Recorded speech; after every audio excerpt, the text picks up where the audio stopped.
You are listening to the Firecracker Podcast with Tony Rico.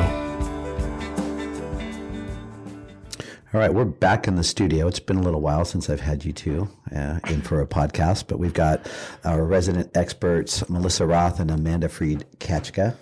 And I wanted to bring you guys back in here and talk a little bit. It's been a while since we've caught up, but I wanted to catch up on some of the current topics, that some of the things that are happening in the softball world. And, you know, our role with our position in our organization and really in the softball industry is to guide people, give them support, give them good advice.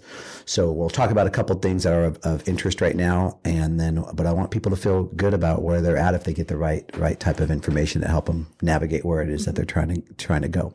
So first thing I want to talk with you guys a little bit is about the recruiting change. So obviously we've got a big change in legislation with the D1 recruiting rule and limiting and talking about now waiting until the junior year of high school before they can be offered, receive actual offers. But what I wanted to cover with both of you is that you both came from a day and age where we didn't take trips. You know, you didn't take any trips your freshman year. You didn't have the obsession of 8th grade. And I want you to talk a little bit about your experience. I'm going to ask you about them. And again, the big concept or big design of this is so that families that are listening to this can be reassured. Because I think what happens to the inexperienced, even 12 and under family, kind of makes me cringe to think about, well, gosh, you know, there were 10, 12-year-olds committed and we didn't commit any in this organization, or, you know, are we behind? And everyone's always worried about not being in the right spot. And the point I want to make to the families listening is that when they're keeping score and wondering if they're behind on things and, what do we do, is I want them to be reassured that everything's going to be okay. Because if we wound the clock back and all of a sudden, Amanda, we had to go back and start watching you at 14 and under, or Mel, you at 14 and under, I mean, I think it would have changed the game. So quickly, Amanda, I'll start with you. And what was your recruiting experience like? When did it take place? When did it kind of pick up speed, and how did that whole process happen for you? Yeah. So, I mean, just to start, when I was junior high, 8th grade, really wasn't on my radar at all, recruiting. I knew that there was a possibility of going to college, but it just wasn't really at the forefront of things. I remember my freshman year, I started to get some of the interest mails asking to send in your bio, and the questionnaire. A lot of girls get the questionnaire today. So it's kind of the beginning step. So it was freshman year. So I would send those back, but that was just kind of it. It wasn't a priority. It wasn't like in the front. It wasn't what you're talking about every day. It was just part of something. But really your mind was focused on what? Competing, just developing your game? Yeah. We didn't have a lot of the recruiting tournaments, the showcases, anything like that. We had a couple of really big tournaments throughout the year that you knew if you competed well, you went to those tournaments, that's where you were going to get seen ultimately when it came down to that. But yeah, it was just really about development and enjoying the game, which I felt like was probably the biggest benefit that I ever had throughout my career, was just being able to enjoy the game longer. And then when I got into 18 and under, so I was in 18 and under for 3 years, which doesn't happen much anymore. Yeah. Everyone's trying to play down because that's where you're getting seen. But I played 18 and under for 3 years. And that's where I started to get a lot more of the education on recruiting. And, but still no communication between coaches. At nationals, we had one nationals every year, and that's where the coaches would come. And you would kind of maybe see that they were in the stands, but in no way did I think they were watching me and my every move. It was still just all about winning. The obsession wasn't primary. It wasn't there between, it wasn't this distraction of, and so, I came up in the coaching ranks with your generation of players, and I remember just really looking forward to who was going to be at the next tournaments. You knew who you're going to be playing, what the competition was going to be like, but we only had the reality or distraction of recruiting. That wasn't until Colorado for us. And I know you guys, I don't think went to Colorado, but it really didn't happen for a while. So that allowed you as a younger player to really focus on how you were playing the game, what you enjoyed about it. And wouldn't you say that was key to your development as a player, so that you could develop the right way and then perform later on in your career? Oh yeah, because it was about getting better for the bigger tournaments. And so we practiced a lot and we worked on our skills and development as, athletes. And I think that really, it kept me fresh in the game also, because I loved to compete. So every time we were on the field, it was about competing. It was never about showcasing my skills. It was about competing as a team. And so I think it really helped my overall development as an athlete. And that was a sense of watching you as a player. That's something that I saw from, I think, the very first time I saw you play to all the way through the, the end of your career. Sounds like we got maybe some helicopters or some machinery going on outside. Mel, let me jump to you real quick on your teenage years, 13, 14, 15. What was that like playing for you? You were with the Cruisers before our organization, then you came in. So really, what was your focus on? Honestly, the same thing, competing, winning, just having that camaraderie of like with the team, competing in those tournaments. I didn't even go to Colorado until I was a sophomore. The idea of college softball didn't even like come to my mind until probably after my freshman year. And that you both had really, really good careers. What do you think, how would the game have changed for you if you would have had the pressure that these kids have had in the last few years? What do you think that would have done to you? Wouldn't have played. Pretty simple. You would have ran? You would have got scared? It's not that. It was, I played because that was always my one thing. I play because I enjoy it. I play because I want to. Now, if I would have had half these stresses to get the straight A's, to do all these things, then to me that's not the enjoyment of the game. Like it wasn't that, and I didn't want to do anything that I didn't enjoy. You think it could have affected your desire to continue to play the game? Definitely, for sure. Interesting. And it seems like you were designed and made to play this game. So interesting. What about you, Amanda? How do you think it would have changed? I think the stress, absolutely, as a pitcher, especially one that I didn't develop until I got into high school. So when I think back at the opportunities I would have had in 8th grade would have been very, very minimal. Like there's no way UCLA would have been looking at me if they had to be looking at 7th and 8th graders at that time. I would have been passed up. So very good point. So had it been different back then, I probably would have been more at a mid-major. Yeah, I grew a ton in high school. I developed the most I had developed in high school, and probably started to hit my stride about sophomore year. So if we were in these times, I would not have been where I was. So I think that's a good point to bring up, and I've been educating coaches about the maturation swing. There's a 4-year swing. You take two girls that are born on the same day. They have their 12th birthday on, let's say, today. And, one's body has matured 2 years advanced. So even though she's 12, her body's 14. And that same kid next to her, same day birthday, her body's 10. And so you've got a 4-year swing. And so, everybody develops differently. You may mature a little faster. You may hit puberty a little bit later. And that's kind of affected the recruiting game because, the way it was for the last couple of years, what about those kids that mature late? They're really slight of build. I mean, both of you, didn't grow into your full size till later. And, so I would say both slight of build when you were younger.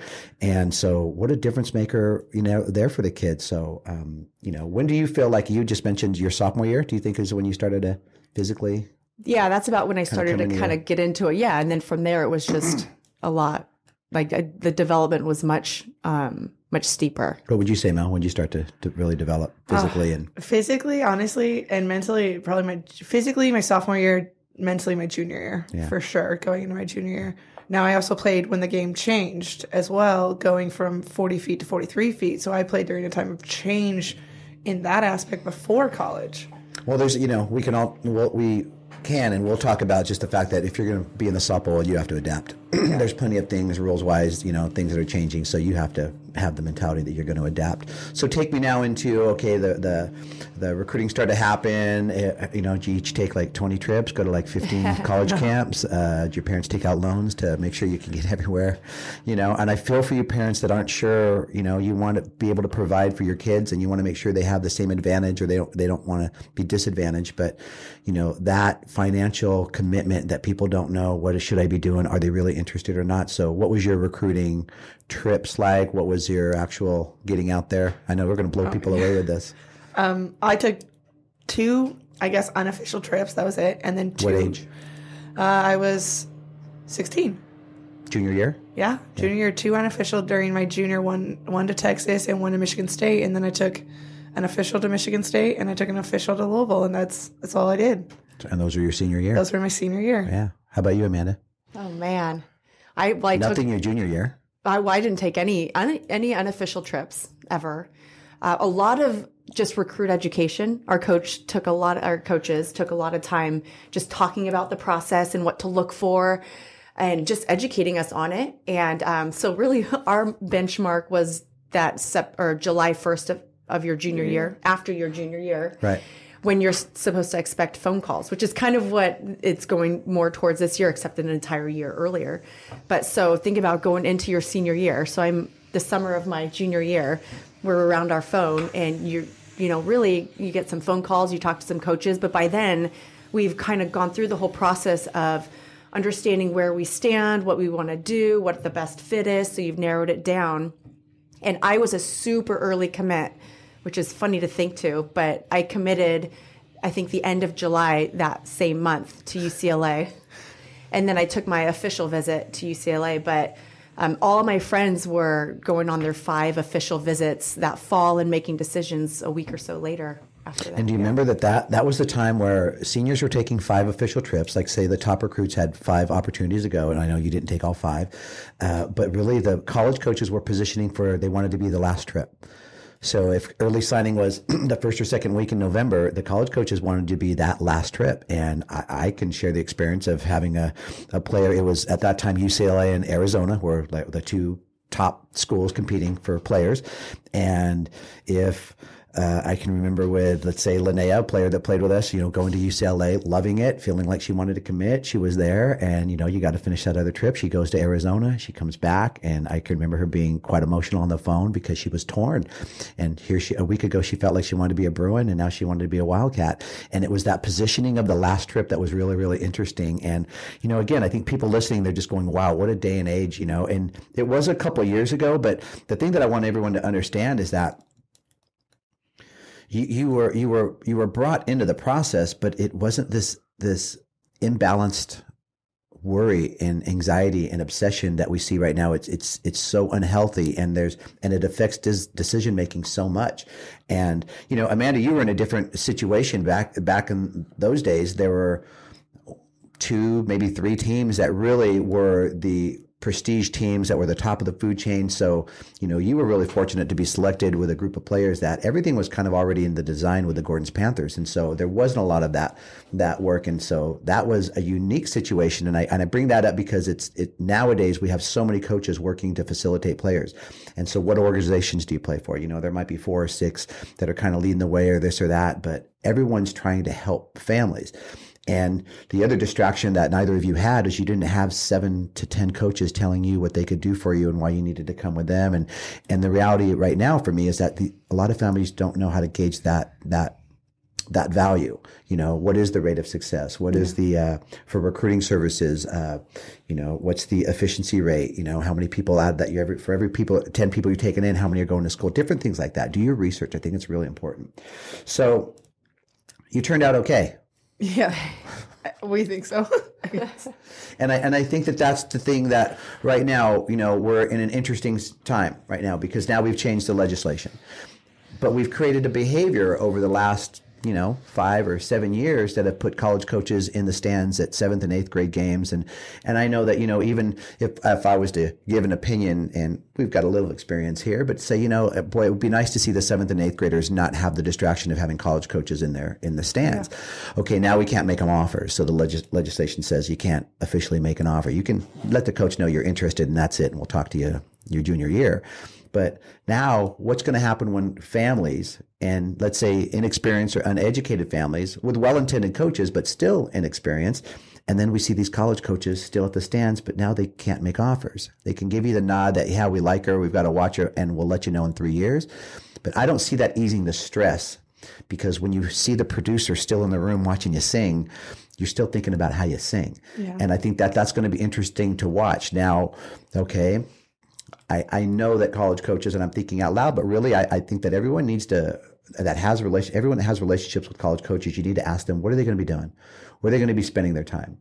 Especially this first year, there's going to be a lot of people figuring some stuff out. And I know that there are coaches, because so much of the money has been given out for the higher, bigger programs, they've got to watch freshmen.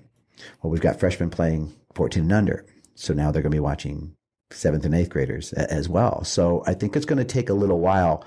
Hopefully, the college coaches can realize that, look, we need to see kids, but let's slowly start filtering up towards 16s and 18s, spend most of our time there, rely on the credibility. And I guess, if we have 1 or 2 or 3 college coaches listening, there was a day and age where, again, credibility, good information from coaches, not playing around the system, because I think if we're going to create this legislation and we're all going to figure a way around it, the wink, the nod on that's just, that's counterproductive. So my advice is really just to sit back and watch and ask, and then be ready to adapt. So if the college coaches are still in the stands at the younger age brackets, stay cool, people. I mean, you just got to stay relaxed and take some of these stories and let your kids focus on playing the game. That's the biggest thing when I look at you two right now. That's the biggest difference, that these kids don't have the freedom that both of you had to just play the game. Well, and I think like the ultimate purpose for like both of us, like I didn't go to travel until first year 12s, and it wasn't, I'm not going to play travel because I want to get a scholarship. Like that wasn't the purpose to play. Like I played because I enjoyed it. I played because I love to compete. And I think that's a huge difference, especially at like 12s and 14s. Like, so it wasn't about jumping to the college game. It was getting to play more softball. Not at all. Yeah. How about you? How'd you enter the travel world? And really, was that about just playing more often and playing what you loved? Yeah. You were playing soccer too. You were a great soccer player. Yeah, I played multiple sports all the way up until my senior year of high school. Thank goodness, I feel like, because I would have burnt out, especially if I would have been playing in today's age. But I accidentally, my rec all-star team was invited to a little travel tournament and invitational. So it was my first taste of traveling. But I started my second year of 12s just because it was a good opportunity presented. And we said, what the heck? Mm-hmm. But even at that time, travel wasn't what travel is now. Yeah. Travel was taking your game to the next level, with a little better coaching, girls who were a little more dedicated, but it wasn't your life. You weren't signing your life. Yeah. Really, thinking back about it, for me, I probably would have been turned off if I was walking into this big business structure of recruiting obsession. My gosh, I mean, I had 1 year at 12s and we went into 14s, and I was amazed at the fact that you guys were playing over 100 games a year and getting 300 at bats, and I wanted to be a girl. I wanted to be able, I didn't get to experience that at 12 years old, and I was just blown away by how much softball was being played. And it was so competitive back then. Again, watching you guys set the bar and not realizing when you're watching Amanda Freed, Natasha Watley, and Jenny Finch, and you're watching these names come up, and you see talented players. Always the thing that sticks with me is that first nationals at Rockford, Illinois. That was my first, and you and I just got to play catch in the outfield, and we were pitching to each other. And I don't know if you remember that, but I remember just thinking, this little kid is so fun to play catch with. Like, we were just, because that's what I did with my friends growing up, is we were just playing catch, having a catch, and just enjoying and throwing different pitches and stuff. And that's really what it was about. So I think the end game for people is, again, careful of your obvious reactions. I mean, I think our emotions take us to an obvious place, and, the obsession and love that we have for our kids, and we want to make sure that everything's okay, but seek guidance. And within that guidance, it's not always attached to a certain level of experience, but gosh, experience just certainly holds something and has its place and its value. So that's a little bit on the recruiting game that I wanted to just give a little insight, and then thank you for sharing your stories. And I want to kick over now to some of the stuff that's taking place with, let's talk a little bit about the slapping rule. So we'll talk about it seems like every 2 or 3 or 4 years, there's a rules committee that sits around, and again, I don't know anything. So I'm just, in my mind, this is how I see it. And they've got to try to improve the game, all good, well intended, like coaching and everything else. Yeah. But my goodness, we've changed the game a little bit with the slapping rule, which says now that at contact, when the ball's making contact with the ball, the entire foot of the batter must be inside the lines of the batter's box. And that was not the case before. It had to be any part of your foot was touching the line at point of contact. So how do you feel about the rule? Amanda, you're doing some broadcasting and you're seeing a lot of the higher level college games. So have you seen it affect the game? Have you seen it from your vantage point? What have you seen, and how do you feel about it? I think it's definitely affecting the game. I think anytime there's a change like that, there's going to be a learning curve. So I've been seeing quite a few slappers struggle, but it had gotten pretty obvious. Like the last couple of years, calling some games and seeing the slappers with the foot completely in front of home plate at contact and it not being called. I think it's just taking advantage of a rule that's not clear, or just the umpire's not paying attention.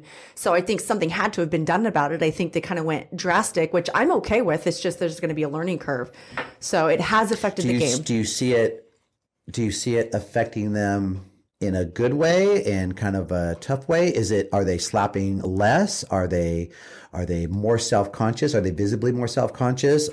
Is it changing and affecting the game? I haven't seen it. No, I think when it went into effect, a lot of slappers worked on the game, but like anything, you could work on it in practice, but when you get into that game, your instincts kick in. Sure. So I think that's where a lot of the slappers are having the issues, because you talk about things like illegal pitches, and you get illegal pitches called, and you can't ask a pitcher to fix an illegal pitch, even in a couple of months that they've been doing for years. Sure. So these slappers they're trying. I think we're still seeing them slap. I think it's situational, especially the slappers who have been dinged with it a couple times. They're, runner on third base, or, more of like a situational hitting kind of a situation. They're a little more cautious about it, but I've seen it called enough times to know that nobody's really changing too much. I think the teams I've seen make the biggest change is Arizona. I think Mike's lefties are swinging away a lot more, and he has voiced an opinion to some of his in-game interviews. But that's a program that was always known for slapping and that could handle the speed game better than anybody else. And you see kind of a change in their approach. So, Mel, what do you think about it? I mean, like she said, like it's, the rule goes into effect once people like take advantage, I guess, of it. And so it becomes such a big thing. Like we had probably 5 years ago, and maybe a little more, the pitcher's lane, like, it's a rule, it's in there, but now we have the train tracks that like you have to stay within this, like on this line. Well, that came into it became a bigger issue because someone was on national television that was outside of it and it wasn't being called. So now we have to like make those rules a little bit like tighter just so they get enforced.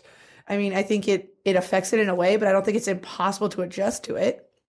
And most slappers, like I'd say out of a majority, I'd say 10% are the ones that are out of the box, like 10% across the plate. Sure. You're not going forward. You're not out that way. And most of them sit in the, like I think most of them are still actually within the box, like in reality. Here's a couple of opinions I have. I could see if there was a population problem, kind of like they do with like sometimes deer or something like that. There's too many slappers.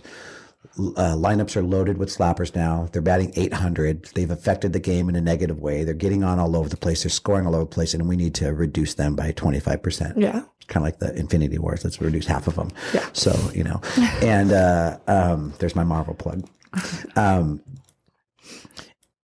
I don't think that happened. I don't really think there was an imbalance. I think that there was and it's just my opinion. I think there was a nice balance, and it's not because I'm pro slapper or I'm pro anything, or it's the game has played out to where you have your hitters that can hit and you supplement your lineup with players that can put pressure on with speed. And so that would make sense to me if we really need to minimize. Okay. We always are going to have the, the toughest job with the umpire to be able to, how many are you going to call, how many you're not going to call. But here's when you brought up the point, Amanda, about them stepping over. So if we're going to keep them behind that white line, because that's what the rule says, the rule also says that the 18-inch plate is where strike should be.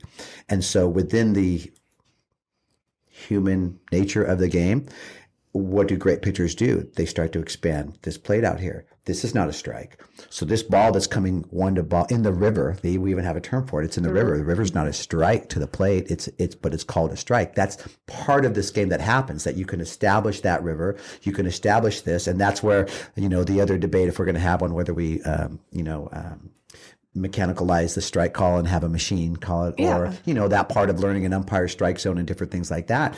So how can we now build a wall for the left-hander, and we don't attempt to build a wall, because I don't think you could do that. And so what it's done now is, well, how do I not, if I'm calling pitches or I'm a pitcher, really just start working on this river to the left-handed batters and start to extend that plate as much as I can, because, now we put them behind this line. Mm-hmm. So I think it has to kind of work both ways. If you're going to bring them back, you got to bring this back an inch. Or unless, again, well, no, actually, they're fine in the box and they can actually reach 2 or 3 balls across the plate. But we know, as a pitcher, they can't do that. You can scrape it off, and the best they're going to do is tap the ball to the third baseman. So that's just a kind of a thinking out loud dynamic that makes the whole thing kind of difficult. That I get the purpose, again, the intentions, what you're trying to do, but we've kind of misplayed it.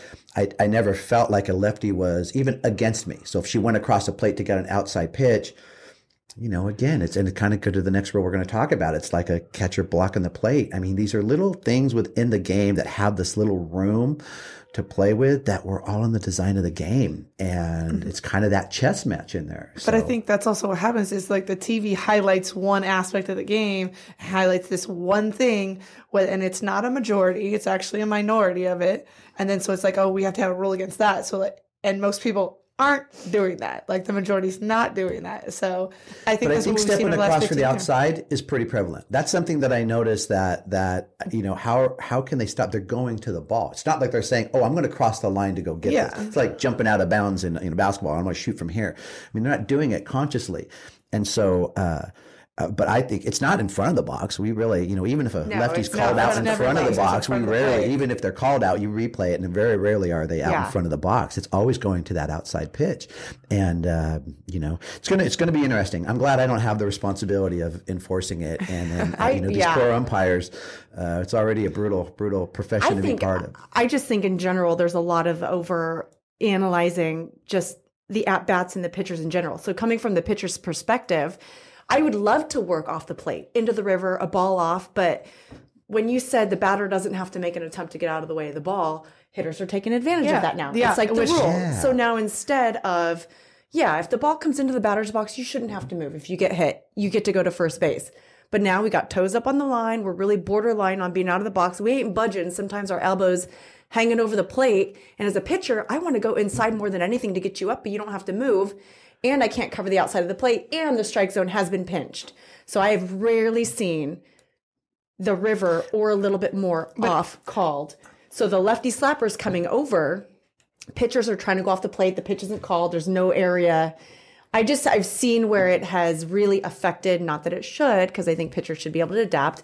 Good talent can, but I feel like it's taking away a huge part of the pitching game. I think the counter move there is it's not well received nowadays. So, anybody that remembers Bob Gibson or Nolan Ryan or maybe Michelle Granger or I don't know her personality. I wouldn't get my toes on the line. But there is, you see what I mean? There was a counter move competitively that again, the game is won at the plate. And so against a certain Danielle Laurie, and again, I know her a little bit. It was a long time ago that we used to talk, but I would just imagine if she sees you digging in or hanging on that plate, that you're not gonna get hit to go to first base. You're gonna get hit and probably end up in the emergency room. Yeah. And so we're not promoting, before you want to write me emails and say, are you saying to hit people? But self-preservation as a pitcher, if you don't learn to establish an inside game and you're putting balls over the outside part of the plate and allowing hitters to have a dominant presence and swing as hard as they can, keep the mask on, because eventually you're going to get one back in the face. And, and maybe that's something we'll talk about another time too, is plate ownership and different things like that. So that's a little bit about that rule, but it definitely...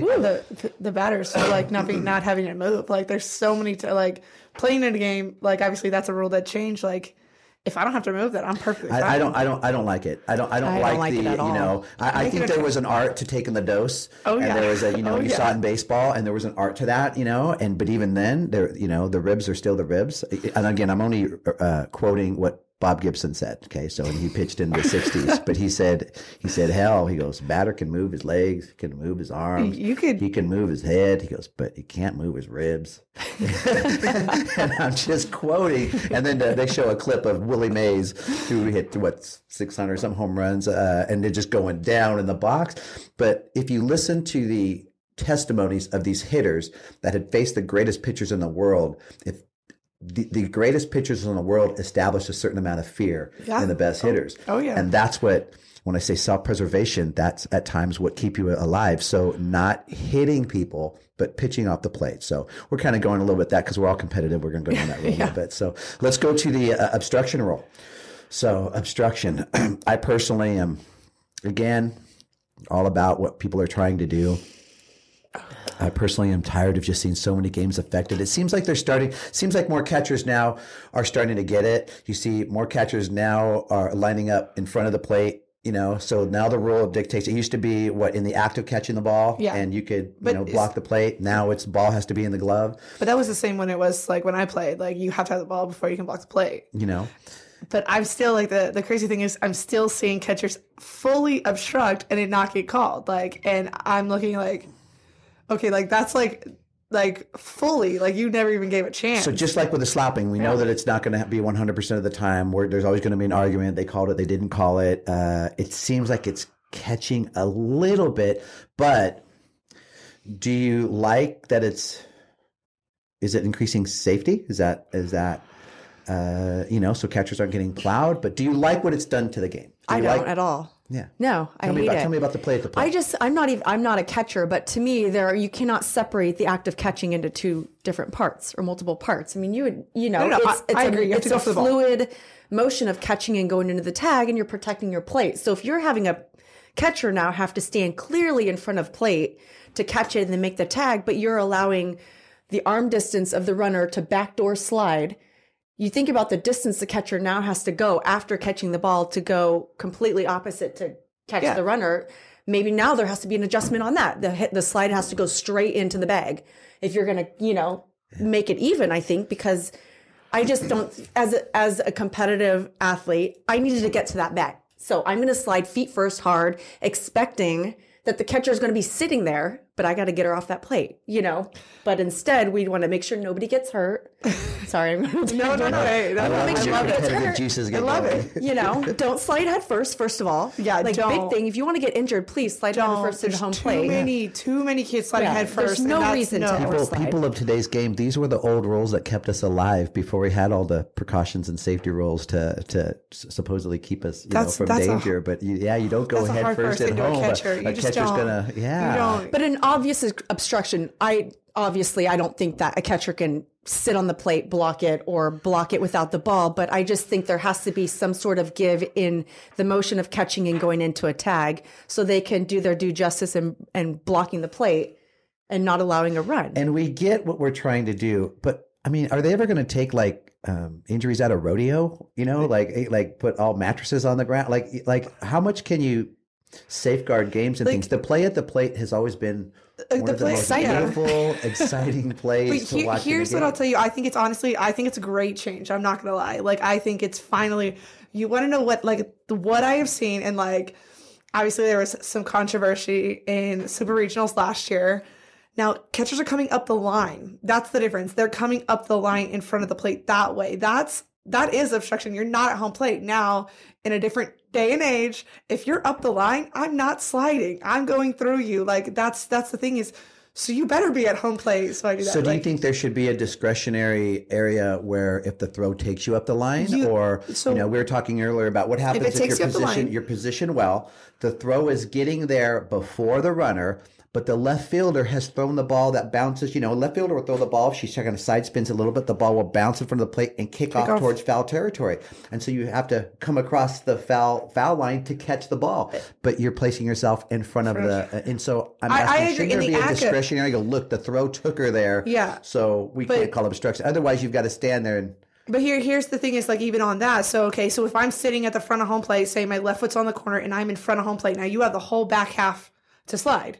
If I switch my feet, now my right foot's on that left corner and I'm coming across the line, you have the front half. I'm not obstructing anymore. You have the front half of that plate to slide into. I hear what you're saying. Now what I want to do is I want to go back and I want to find, because there's so many good replays of plays like that where the throw kind of kicked in, and then looking at realistically, could that catcher have done that? Yeah. And we'll have to look at that, because I totally understand what you're saying. But it's the moment Melissa's they very come good in front of the box. You're very good at applying things that happen in games to your lessons. So I like the way that you adapt. So I hear what you're saying. And the thing is okay, so most of the time when I see it is okay, so where the edge of the box and the line are kind of meeting, that's where catchers are blocking the plate, most of the time. That's where they're obstructing. Now there's a good 2 feet before I get to the plate. Now, you shouldn't be, I disagree that you shouldn't be able to do that. Also with the obstruction rule, it needs to be called at the bases. I can't straddle a base as a shortstop.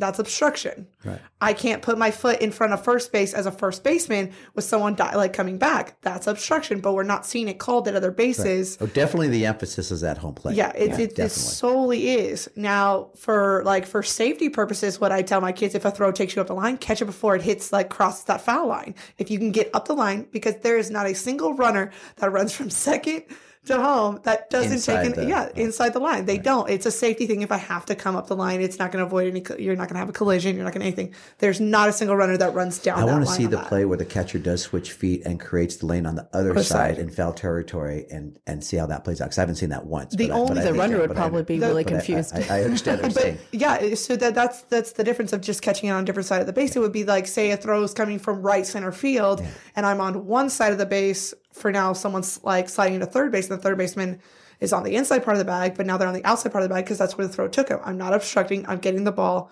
I'm still giving you the base. So like I said earlier, you work on a lot of good things in your lessons. I can't wait to see how you implement this into your routines of catching it in front or starting up in front, positioning in front, and then switching your feet and catching a ball on the foul territory side. So that's a little. I'd say, where do we want to go back and not have the Pete Rose play at home where he affected that catcher's life, after he plowed him over in the All-Star game? Pete Rose ran into, I think it was it Ray Fosse, and broke his collarbone, and it was an All-Star game in the major leagues. And there was a comment or a question asked to him afterwards, like, it's an All-Star game. Why are you going after guys? And he said, this is the way that I play the game, and everybody that bought a ticket to that game wants to see me play the way that I play every single game, so I gave it to him. And that's his fault for not knowing who I am and what I was going to do and thinking I was going to come in, so it left a signature. We wouldn't know Ty Cobb. But you also have to be aware of those players that are like, look, do I go into a base soft? Do I go into the base hard? One thing Amanda said is we slide hard and we slide through. We're going probably straight in more often than not. We're not sliding around. We're going through the day of the slide by is and reach around with your fingers. Yeah, that's pretty where we're in. So we're avoiding that.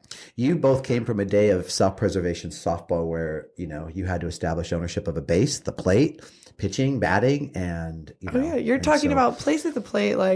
So many times, even on force plays, it's like, if that ball gets to me late from a fielder, I know I'm going down. They're coming through my feet, and I'm going to go down. Yeah.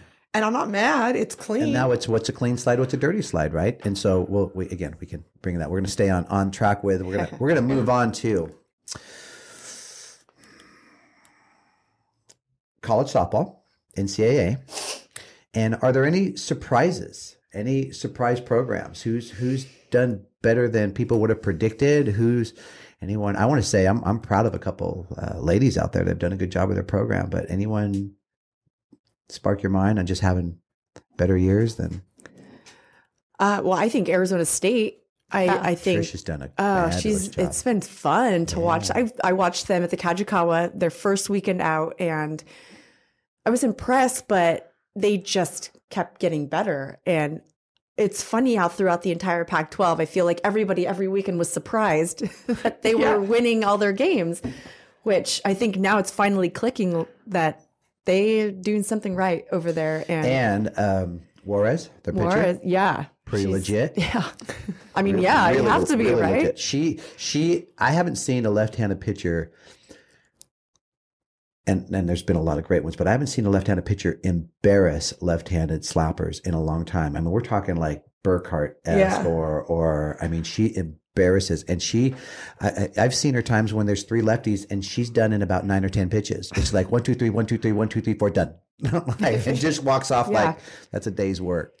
And it wasn't like that for her last year. Right. I think that's what's been most fun is that she really developed over the off season and turned a corner like big time into the season. You think more programs are using kind of like the mental training and some things? So is it natural development, maturation, or is they're doing some head work? And it seems like a lot of games are consciously slowing, or a lot of players are slowing their game down and being aware of the process more, and just and it's fun to see that growth.